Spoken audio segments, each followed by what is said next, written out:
Saviez-vous que 57 téléphones mobiles sont vendus chaque seconde en moyenne dans le monde? Alors pour comparer, on a à peu près 5 naissances par seconde dans le monde. Voici donc notre deuxième volet que nous consacrons au téléphone mobile. Je vais vous raconter le processus de fabrication et vous allez le constater, il est totalement mondialisé et il soulève de très nombreuses questions éthiques. Voici une carte qui montre le taux de pénétration de la téléphonie mobile dans le monde par région, exprimé en nombre d'abonnements pour 100 habitants en 2013. Vous le constatez, il existe d'importantes disparités en termes d'accès au téléphone mobile. L'Afrique subsaharienne est loin derrière, alors que le nombre d'abonnements dans les pays de la communauté des États indépendants excède le nombre d'habitants. Et si l'on se place à l'échelle mondiale et que l'on prend une moyenne, le taux de pénétration est de 93%, ce qui signifie qu'il y a, sur la Terre, 93 abonnements à la téléphonie mobile pour 100 habitants, soit quasiment autant d'abonnements que d'habitants. Alors comment en est-on arrivé à de tels chiffres? Revenons quelques instants sur l'histoire du téléphone. Le 3 avril 1973, dans les rues de New York, Martin Cooper, ingénieur chez Motorola, passe le premier appel téléphonique depuis un portable, un prototype qui pèse 1,5 kg. 10 ans plus tard, c'est toujours Motorola qui lance sur le marché le DynaTAC, premier téléphone mobile en série. Il pèse 1 kg, fait 25 cm de long et possède 35 minutes d'autonomie et il coûte pratiquement 4 000 $ de l'époque. En 1993, en France est lancé le Bebop, le mobile de France Télécom, et dans le monde, à la même époque, on compte alors 0,6 abonnements pour 100 habitants. C'est en 2002 que le nombre d'abonnements à la téléphonie mobile passe devant le nombre de lignes fixes. Il y a alors 18 abonnements à la téléphonie mobile pour 100 habitants dans le monde. Et Apple, en novembre 2007, lance son premier iPhone, un téléphone qui combine les fonctions d'un téléphone mobile et d'un assistant numérique personnel. Et on compte alors 51 abonnements à la téléphonie mobile dans le monde, cette année-là, pour 100 habitants. En 2013, nous l'avons dit, on compte 93 abonnements pour 100 habitants.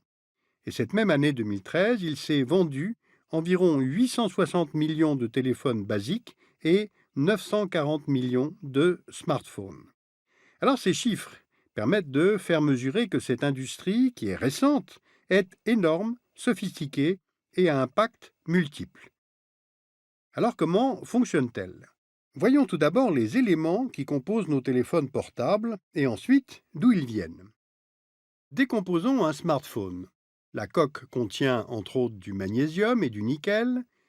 Les écrans ont besoin d'yttrium, d'indium, mais aussi du lantane, du praséodyme, de l'europium, du gadolinium, du terbium. Ces trois derniers éléments sont utilisés pour les couleurs des écrans.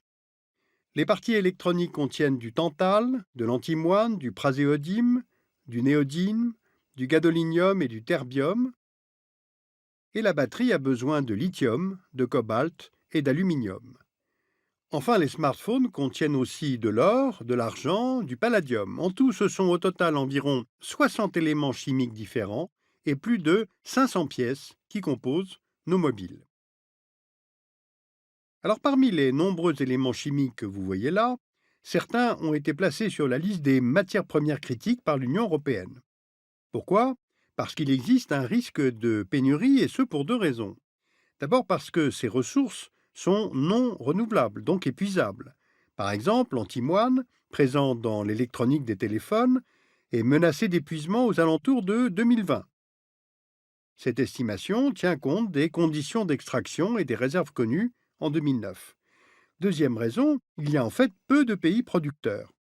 Par exemple, la Chine produit 87% de l'antimoine mondial, 58% de l'indium, 86% du magnésium.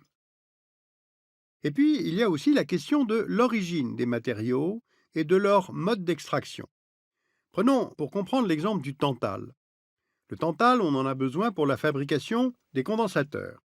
Ils permettent de stocker l'énergie, donc de conserver les données quand le téléphone est déchargé.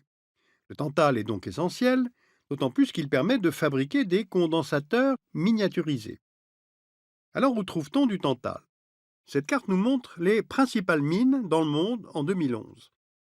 Les principaux pays producteurs sont l'Australie, qui assurait 10% de la production mondiale officielle en 2009, le Brésil pour 22%, le Canada pour 3%, en Afrique, le Mozambique pour 14%, et surtout le Rwanda et la République démocratique du Congo, qui à eux deux couvrent 40 à 50% de la production mondiale de tantale. Donc allons voir maintenant de plus près la République démocratique du Congo. En RDC, les minerais de coltan et de cassitérite dans lesquels on trouve le tantale peuvent être extraits sans moyens mécaniques, de manière manuelle. Les mineurs travaillent dans des conditions difficiles et dangereuses. Difficulté d'accès aux mines ouvertes, galeries non étayées sur des sols instables, l'oxygène est rare, la chaleur supérieure à 43 degrés, pour une moyenne de 12 heures de travail par jour et un salaire qui varie de 1 à 5 dollars par jour. Ensuite, il y a l'instabilité qui est chronique en République démocratique du Congo. On sait que divers groupes rebelles viennent s'attaquer aux mines pour en contrôler l'exploitation. Citons par exemple les Forces démocratiques de libération du Rwanda, la Nduma Defense for Congo et les Raya Mutomboki. La vente de ces minerais finance l'achat d'armes et donc contribue à la poursuite du conflit.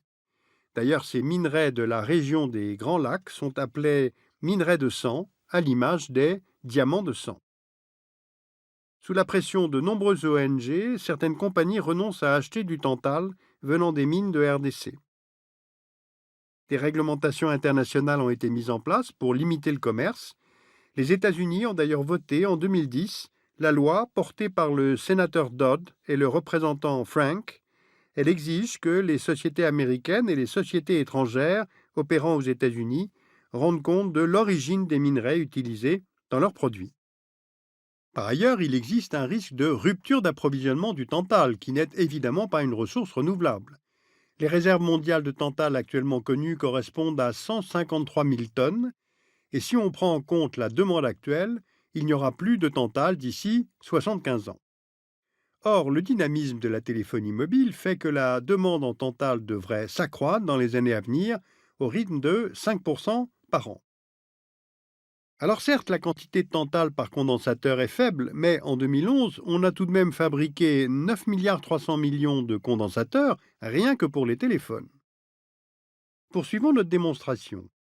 Les éléments chimiques et minerais utilisés dans la fabrication des mobiles sont donc très nombreux, dispersés à travers le monde, et leur demande augmente sans cesse. Et l'assemblage de ces téléphones, vous allez le voir, est un véritable puzzle international. Prenons l'exemple de l'iPhone 3G d'Apple, qui n'est plus fabriqué, mais dont les diverses étapes de production permettent de bien comprendre la complexité de l'assemblage mondial. Les écrans sont fabriqués au Japon, en Allemagne, l'appareil de photo et le GPS, en Corée du Sud, les processeurs, aux États-Unis, le système mémoire, l'antenne à courte portée, le circuit audio, et enfin le tout est assemblé en Chine. Et si on regarde le coût de production au sens fabrication, c'est-à-dire sans prendre en compte la publicité ni même la marge bénéficiaire, 34% de ce coût correspond à la construction des écrans au Japon, contre seulement 3,6% pour l'assemblage des pièces en Chine. Arrêtons-nous un instant sur cette étape de l'assemblage. Dans le cas de l'iPhone d'Apple, une partie des produits est assemblée en Chine par une entreprise taïwanaise, Honhai Company, qui commercialise sous le nom plus connu de Foxconn. Elle emploie plus d'1 million de personnes, principalement en Chine, mais aussi au Brésil, en République tchèque et encore dans d'autres pays. Apple est loin d'être seul à passer par les usines de Foxconn. Il y a aussi BlackBerry, Sony, Nokia, Microsoft et d'autres encore. Or, cette entreprise, dont vous voyez ici les implantations sur la carte de Chine, est connue pour les conditions de travail abominables qu'elle impose à ses salariés. Les salaires sont faibles, les journées de travail sont de 12 heures, 6 jours par semaine, surpopulation dans les dortoirs, interdiction de parler de ces conditions à la presse, de prendre des photos, avec un risque constant d'être licencié. Tout cela, on le retrouve dans ces fausses publicités trouvées sur Internet et qui dénoncent très bien ces conditions de travail abominables. Alors évidemment, lorsqu'on est un fervent utilisateur du téléphone mobile, voire un vrai aficionado de cet objet, devenu un doudou pour adultes désormais, eh bien ce n'est pas très confortable d'apprendre dans quelles conditions ces objets sont fabriqués. Mais au moins cela permet aux consommateurs que nous sommes de connaître le prix humain et les conséquences de notre achat. Et encore, je ne vous ai pas parlé de la pub, du tracking, c'est-à-dire du flicage numérique, le suivi de nos choix privés, pour ne pas dire de nos vies privées, que permettent désormais ces merveilleux téléphones mobiles. Pour préparer cette émission, nous avons consulté de très nombreux rapports, notamment venant de l'Union internationale des télécommunications, de la Banque mondiale. Vous pouvez retrouver toutes les références sur notre site. Et je vous signale la parution du RAMSES 2015, le rapport annuel mondial sur le système économique et les stratégies, publié comme chaque année par l'IFRI.